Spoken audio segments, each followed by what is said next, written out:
They say a picture tells 1,000 words, and that was certainly the case some 51,000 years ago. Australian archaeologists are part of a team that has found the world's oldest known picture story. Archaeology uncovers the hidden stories of our past, revealing lost civilizations, ancient traditions, and forgotten histories.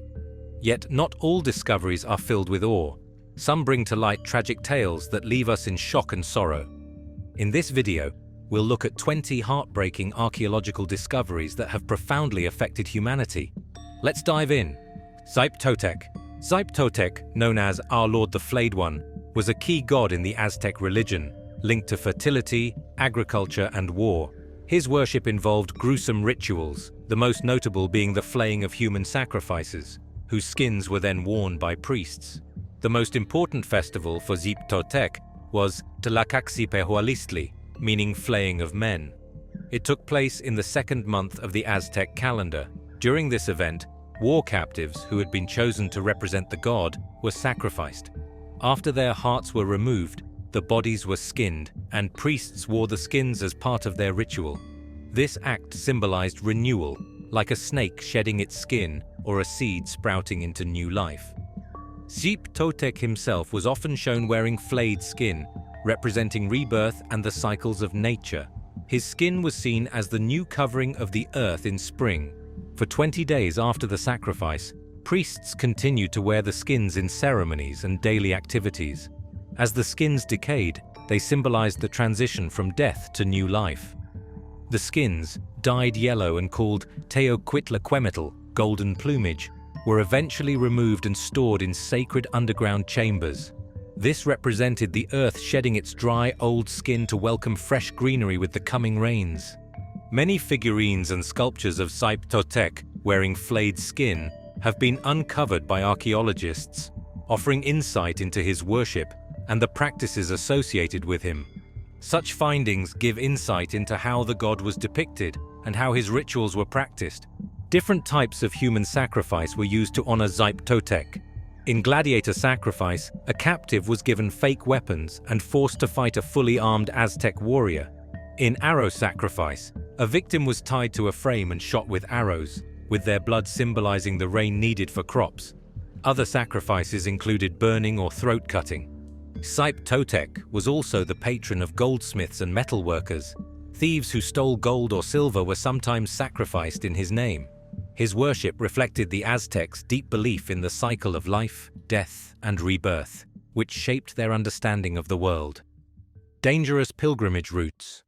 Pilgrimage routes meant for spiritual journeys were often dangerous, with banditry being a major threat across Europe, the Middle East, and the Far East.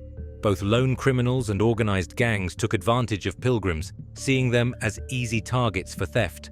As pilgrimage routes expanded, so did trade, attracting more crime. Pilgrims often carried money or valuable offerings, making them prime targets. Local authorities struggled to keep order, and bandit attacks were especially common after poor harvests or wars when desperate soldiers turned to robbery. Bandits typically stole small amounts of money, food, or goods, though violence was not unheard of. Some locals even lured pilgrims into traps, robbed them, and covered up their crimes by blaming bad weather. Certain routes became infamous for bandit attacks, particularly in the Balkans, Asia Minor, the Rhineland, Dalmatia, and Spain. Shackled skeletons.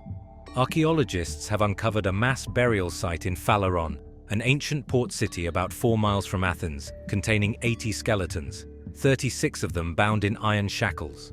Researchers believe these remains may belong to followers of Cylon, a tyrant who tried to seize power in Athens during the 7th century BC.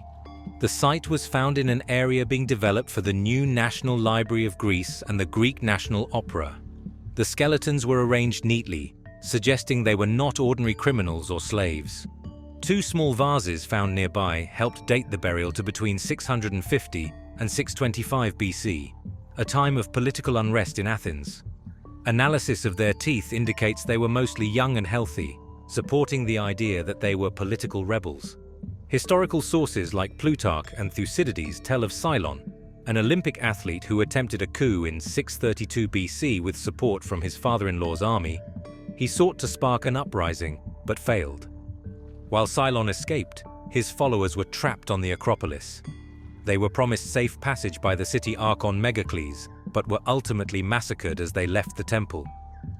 Although the evidence is compelling, it remains uncertain whether these skeletons belong to Cylon's followers. The historical records from that period are incomplete, making it difficult to confirm.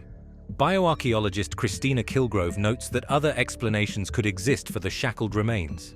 Still, this discovery provides a rare glimpse into the lives of lower-class Athenians, as few archaeological sites from this era contain such remains. Frankenstein mummies. In 2001, archaeologists excavating a Bronze Age settlement at Cladhallen on South Uist, an island in Scotland's Outer Hebrides, uncovered two 3,000-year-old skeletons. These remains, one male and one female, were buried in the fetal position and have been nicknamed the Frankenstein mummies because they were made from the body parts of multiple people. Deliberate mummification is rare in Europe, making this discovery especially significant. Tests showed that the bodies had been intentionally preserved in nearby peat bogs, which slowed decomposition. The high levels of calcareous sand in Cladhallen helped keep the mummies intact for thousands of years. It's believed that the bodies were placed in the bog shortly after death and left for about a year. The acidic, oxygen-poor environment mummified their tissues while keeping the bones intact. Further examination revealed an even more surprising fact. These skeletons were composites, made from different individuals. The male skeleton, for example, was made up of body parts from 3 different men.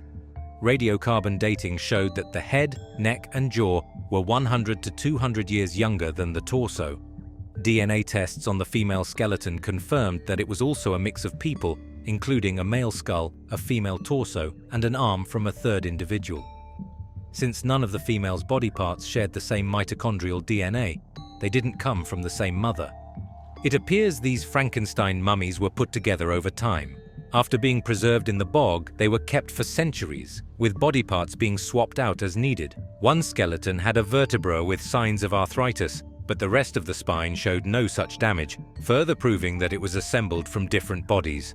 A pit of death. In Bergheim, France, archaeologists unearthed a pit filled with severed human arms, fingers, and the skeletons of infants, children, and adults, revealing evidence of a brutal episode from around 6,000 years ago. This discovery sheds light on violent conflicts and burial practices during the Neolithic period. The excavation uncovered a 2-meter-deep circular pit containing the remains of 2 men, 1 woman, and 4 children, along with a fragment of an infant's skull. These remains were scattered atop 7 severed human left arms and fragmented hand bones. The way the bones were arranged suggests that the hands from the severed limbs were deliberately cut into pieces. One of the adult male skeletons was missing a left arm, though it is unclear if it was among those found in the pit. Researchers believe the condition of the skeletons suggests they were victims of warfare, likely killed by axes or similar weapons.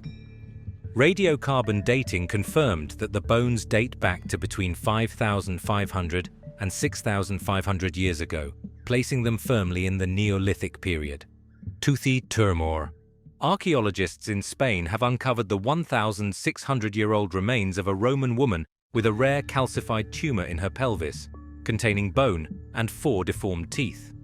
This discovery, made in a necropolis near Lleida in Catalonia, is the first known case of an ovarian teratoma found in the ancient world. The woman, who died in her 30s, lived during a time of decline for the Roman Empire as new groups moved into Roman territory. She was buried with few artifacts, her body covered by tegulae, flat tiles arranged to form a gabled roof. These simple graves were common among lower-class Romans, suggesting she may have been of modest socio-economic status. The calcified mass in her pelvis, measuring about 1.7 inches, 44 mm in diameter, was identified as an ovarian teratoma. Inside, researchers found a small piece of bone and 4 deformed teeth, 2 of which were still attached to the tumor wall. The term teratoma comes from the Greek words teras, monster, and onkoma, swelling, reflecting the tumor's strange composition. Although ovarian teratomas are typically benign, researchers suggest this one may have contributed to the woman's death by causing organ displacement or functional complications. Other potential risks include infection, hemolytic anemia, or pregnancy complications. However, it is impossible to determine exactly how the tumor affected her health. Since teratomas do not alter outward appearance, she may have lived much of her life unaware of its presence. Despite these uncertainties, the discovery offers valuable insight into ancient medical conditions and burial customs during the late Roman period. Pit house excavation. Excavations in the Four Corners region have provided significant insights into pit houses, a common type of dwelling used by early inhabitants of the area. These semi-subterranean structures were dug partly into the ground and covered with a roof made of posts, beams, and mud. Archaeological findings have revealed details about their construction, layouts, and the daily lives of their occupants. A central hearth was a key feature inside a pit house, serving as both a cooking area and a source of heat. The structures were built by placing main support posts at the edges of the floor, with walls rising vertically, an unusual design compared to the sloped walls of many other ancient homes. One striking discovery during excavations is the frequent presence of burn marks.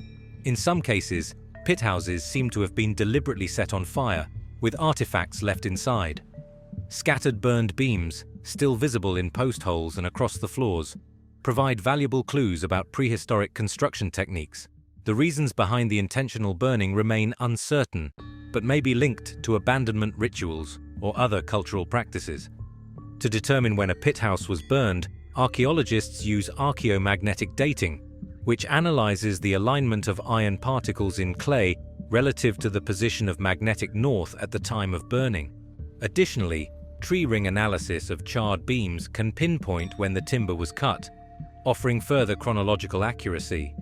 While most pit houses were carefully cleaned out before being abandoned, one unusual case stands out: a central hearth containing a single skull and a massive coprolite, fossilized feces. This suggests a unique and possibly ritualistic event. The structure may have been purposefully set ablaze with all artifacts left in place, after which the roof collapsed, sealing the site in time. Pompeii. The catastrophic eruption of Mount Vesuvius in 79 AD led to the destruction of Pompeii and the deaths of thousands of its residents.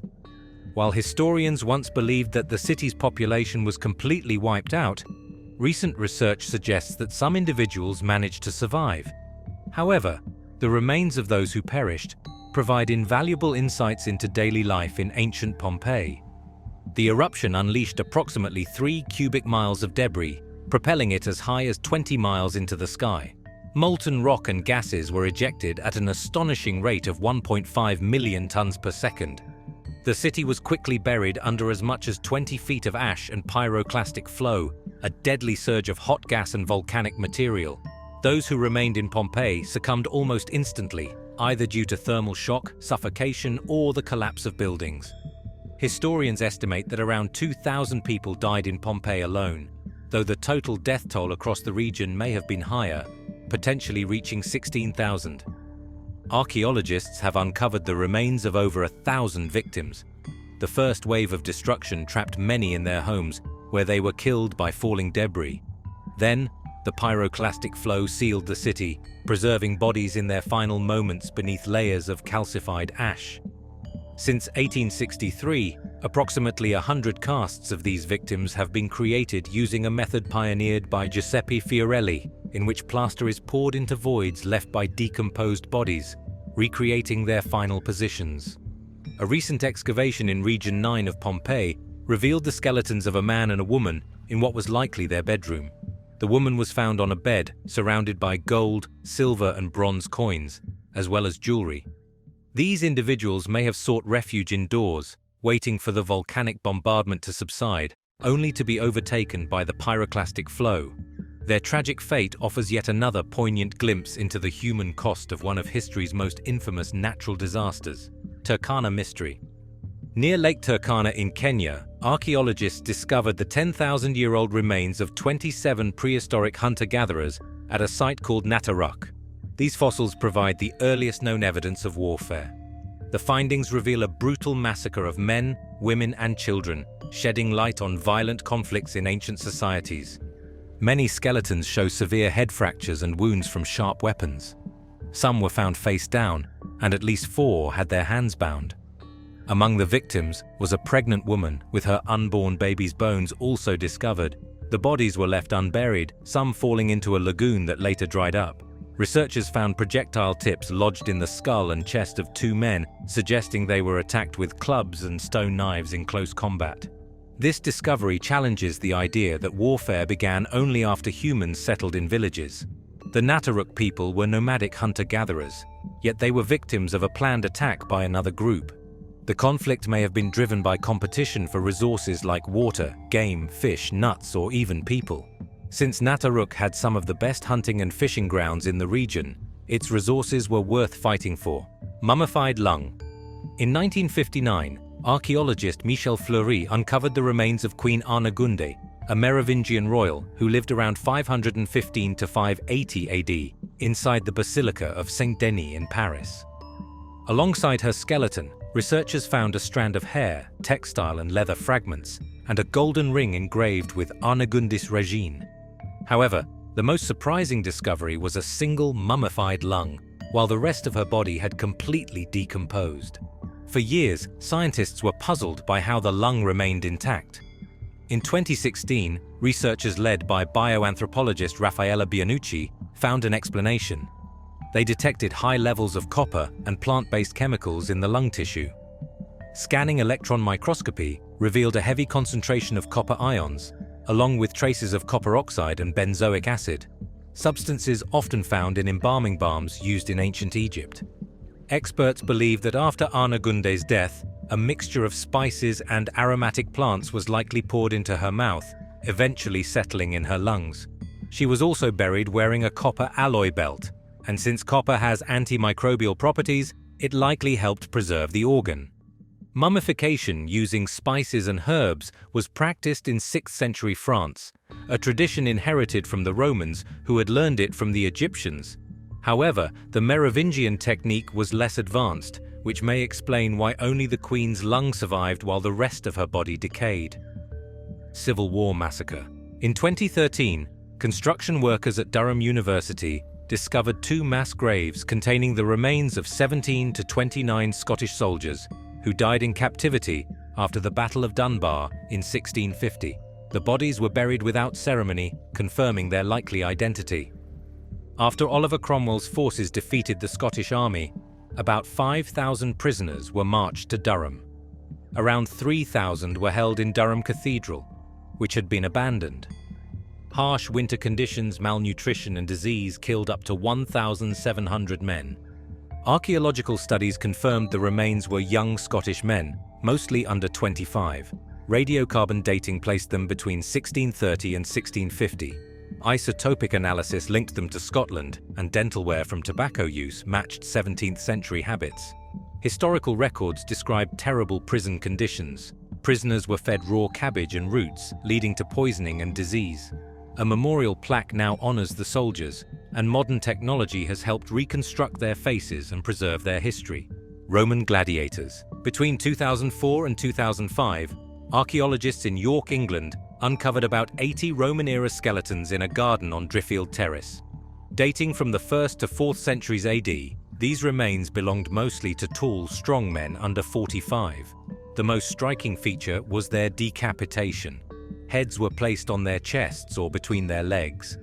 Researchers suspect they may have been gladiators. One skeleton had a bite mark from a large animal, possibly a lion or bear from the arena. Another showed signs of a fatal hammer blow, a common method of mercy killing for wounded fighters.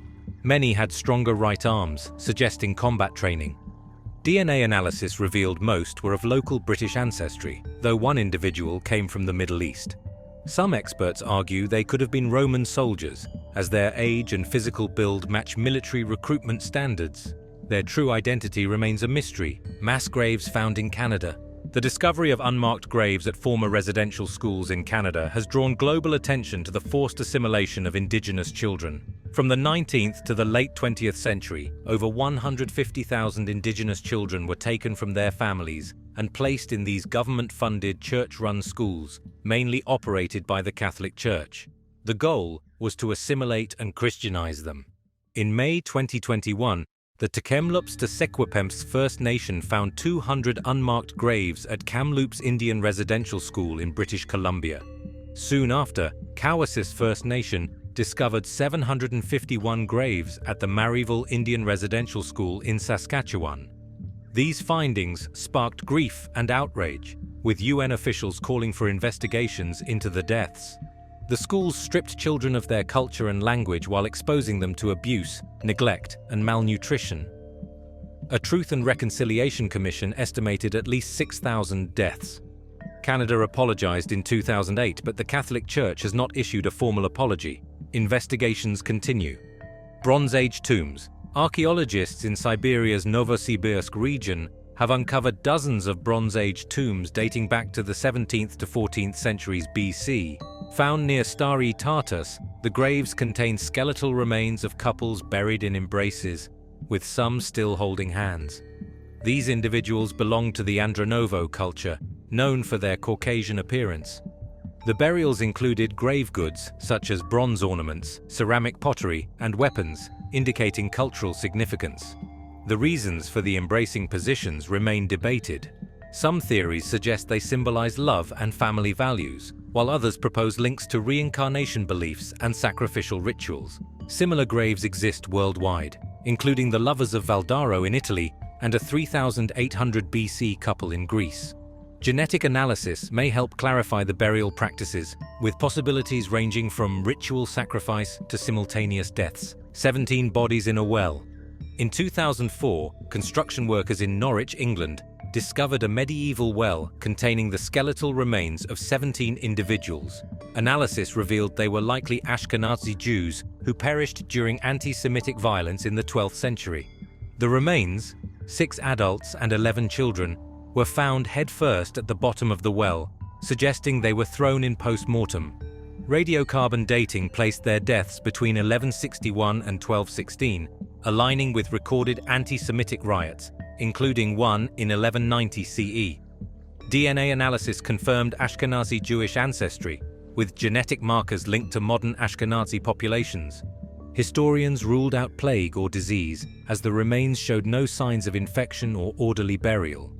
The discovery sheds light on the persecution of Jews in medieval England, reflecting the dangers faced by Norwich's Jewish community, which had been thriving since 1135. Ur Royal Cemetery. The Ur Royal Cemetery, 2600 to 2100 BC, in Mesopotamia, reveals the lavish burials of a highly structured society, including Queen Puabi's tomb. A mass grave near Alakahoyuk, Turkey, holds fallen Hittite soldiers from around 1200 BC, marking the empire's decline. In Peru, archaeologists uncovered a burial site with 140 sacrificed children.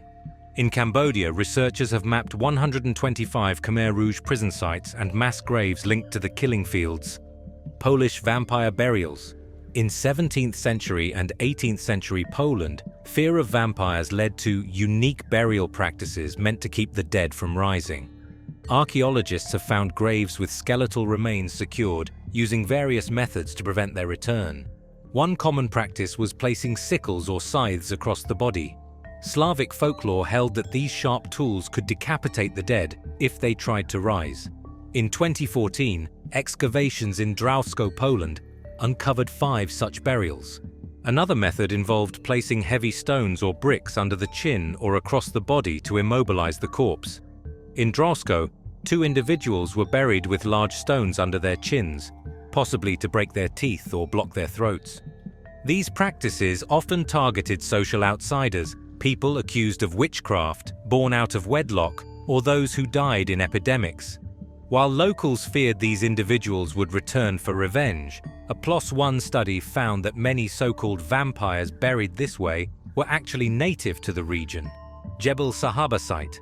Ancient mass graves serve as haunting reminders of human struggles, offering insights into past conflicts and tragedies. The Jebel Sahaba site in Sudan, dating back to around 13,000 BC, contains the remains of at least 61 people who fell victim to violent attacks, providing early evidence of intergroup conflict. Similarly, the Talheim death pit in Germany, from around 5000 BC, holds 34 skeletons of men, women, and children who were likely killed in a brutal confrontation.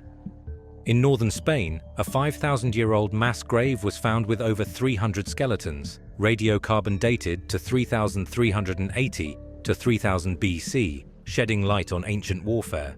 The San Juan Antiportum Latinum (SJPL) rock shelter suggests that these individuals were killed in separate raids or battles over months or years. Mass graves also document more recent tragedies. In England's Lincolnshire countryside, archaeologists uncovered the remains of 48 people buried in a 14th century Black Death grave. In the Sanhedria cemetery, dozens of burned, unidentified bodies from the 1948 Palestine War were laid to rest.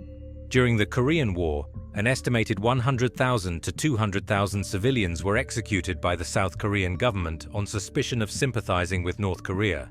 Many were buried in unmarked mass graves. Victims of pogrom. In 1190, one of the worst anti-Semitic massacres of the Middle Ages took place in York, England. Tensions rose after King Richard VII's coronation as religious fervor, financial greed, and anger over taxes for the Crusades fueled violence against the Jewish community. A false rumor spread that the king had ordered a massacre, sparking riots. Some saw this as a chance to erase their debts to Jewish lenders. Led by Jos of York, the Jews sought refuge in Clifford's Tower, but the mob besieged them, demanding conversion to Christianity.